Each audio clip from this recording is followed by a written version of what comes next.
Hello കൂട്ടുകാരെ, ഇന്ന് നമ്മൾ ഉണ്ടാക്കാൻ പോകുന്നത് ഒരു ലഡുവിൻ്റെ റെസിപ്പിയാണ്. അതിനായിട്ട് ആദ്യം വേണ്ടത് കടലമാവാണ്. ഒരു കപ്പ് കടലമാവാണ്. കടലമാവിലാണ് നമ്മളിപ്പോൾ ലഡു ഉണ്ടാക്കുന്നത്.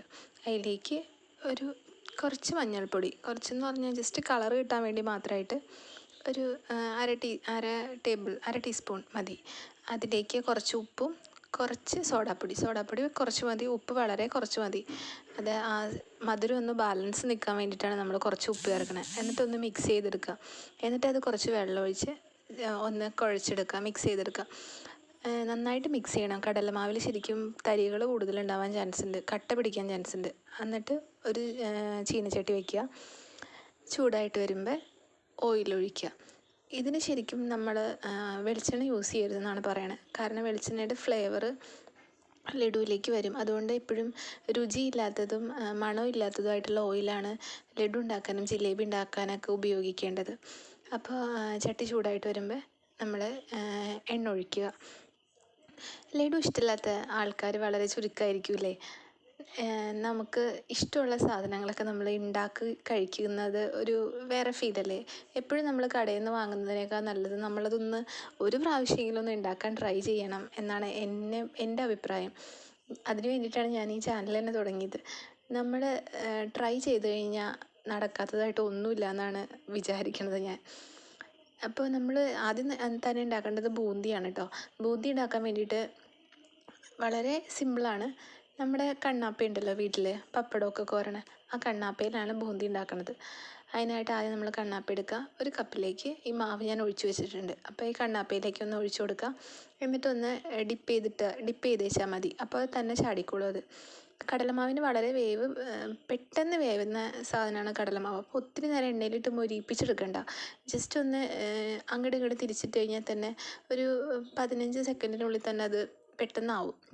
അപ്പം തന്നെ കോരി മാറ്റണം. അതുപോലെ തീ കുറച്ചിട്ടിട്ട് ഒരിക്കലും ഒഴിക്കരുത്. തീ ഒത്തിരി കൂടാനും പാടില്ല. മീഡിയം തീയിലാണ് വെക്കാൻ പാടുള്ളൂ.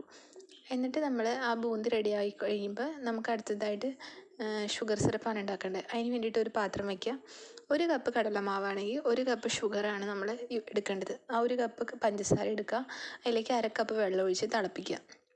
പഞ്ചസാര എപ്പോഴും മെൽറ്റ് ഫുൾ ആയിട്ട് വേണം യൂസ് ചെയ്യാൻ. അപ്പോൾ അത് മെൽറ്റായി വരുമ്പോൾ കുറച്ച് ഏലക്കായും കൂടെ ചേർക്കണം. ഏലക്കായുടെ മണമാണല്ലോ നമുക്ക് ലഡുവിന് കുറച്ചുകൂടെയും കയറി നിൽക്കണത്. ഏലക്കായ പൊടിച്ചിടുവാണെങ്കിൽ അത്രയും നല്ലത്. ഞാനിപ്പോൾ വെറുതെ ഒന്ന് ചതച്ചിട്ടിട്ടുള്ളൂ. എന്നിട്ട് അത് നന്നായിട്ട് തിളച്ച് വരണം. തിളച്ച് വന്ന് കഴിയുമ്പോൾ ആ കറക്റ്റ് പഞ്ചസാര മെൽറ്റായി കഴിയുമ്പോൾ നമുക്ക് ഗ്യാസ് ഓഫ് ചെയ്യാം. ഓഫ് ചെയ്ത് കഴിയുമ്പോൾ നമ്മൾ അടുത്തതായിട്ട് ചെയ്യണത് ഈ ബൂന്തി നമുക്കൊരു മിക്സിയിലിട്ട് പൊടിച്ചെടുക്കണം. അപ്പോൾ നമുക്ക് അതിലേക്ക് കിടക്കാം. കണ്ടോ, ബൂന്തിയുണ്ട്, നല്ല സൂപ്പറായിട്ട് വന്നിട്ടുണ്ട്.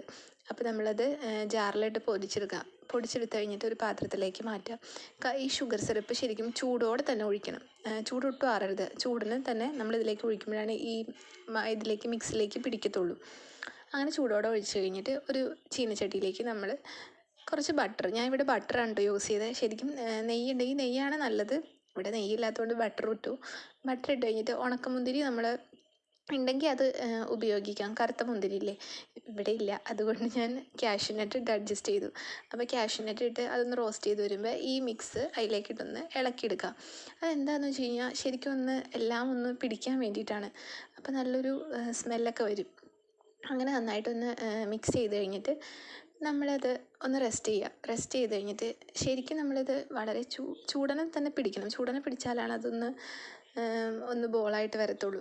അപ്പോൾ ചൂടാറിക്കഴിഞ്ഞാലും കൈയൊക്കെ പൊള്ളാണ്ട് മാക്സിമം ചൂട് കുറച്ചിട്ട് പിടിക്കാൻ ഒന്ന് ഉരുട്ടിയെടുക്കുക. അങ്ങനെ ഉരുട്ടിയെടുത്ത് കുറച്ച് കാഷ്നട്ടൊക്കെ വെച്ച് സെറ്റാക്കിയിട്ട് ഉരുട്ടി പാകമാക്കി കഴിഞ്ഞിട്ട് വേണം ശരിക്കും ഒരു 5 മണിക്കൂറെങ്കിലും കഴിഞ്ഞിട്ടാണ് നമ്മൾ ഇത് കഴിക്കാൻ പറ്റത്തുള്ളൂ. ഇതിപ്പോൾ ഞാൻ വളരെ കുറച്ച് ക്വാണ്ടിറ്റിയിലാണ് ഉണ്ടാക്കിയേക്കണത്. അപ്പോൾ എല്ലാവരും ട്രൈ ചെയ്യണം. കാരണം വീട്ടിലെ പിള്ളേർക്കും നമ്മൾക്കൊക്കെ ആണെങ്കിൽ നമ്മൾ പുറത്തുനിന്ന് കഴിക്കുന്നതിനേക്കാളും ഒരു രുചി കൂടുതൽ എന്നല്ല ഞാൻ പറയുന്നത്. എങ്കിലും നമ്മൾ ഉണ്ടാക്കി കഴിക്കുമ്പോൾ അതിനൊരു വേറെ ടേസ്റ്റാണല്ലോ. നമ്മൾ ട്രൈ ചെയ്യണം. എല്ലാം നമ്മൾ ഉണ്ടാക്കാൻ ട്രൈ ചെയ്യണം. എങ്കിലാണല്ലോ നമുക്കെല്ലാം ഒന്ന് പഠിക്കാൻ പറ്റത്തുള്ളൂ. ഇപ്പോൾ ഏകദേശം ലഡുവിൻ്റെ പണി കഴിഞ്ഞു. ഇനി നമ്മളൊരു 5 മണിക്കൂർ കഴിഞ്ഞിട്ട് കഴിച്ചാൽ മാത്രം മതി, കഴിച്ച് തീർത്താൽ മതി. അതൊക്കെ വേഗം കഴിച്ച് കഴിയും കേട്ടോ. ഇവിടെയൊക്കെ ഉണ്ടാക്കി വെക്കണ സമയമുള്ളൂ, അത്ര പോലും സമയം വേണ്ടത് തീർക്കാൻ എന്ന് പറഞ്ഞ പോലെയാണ്.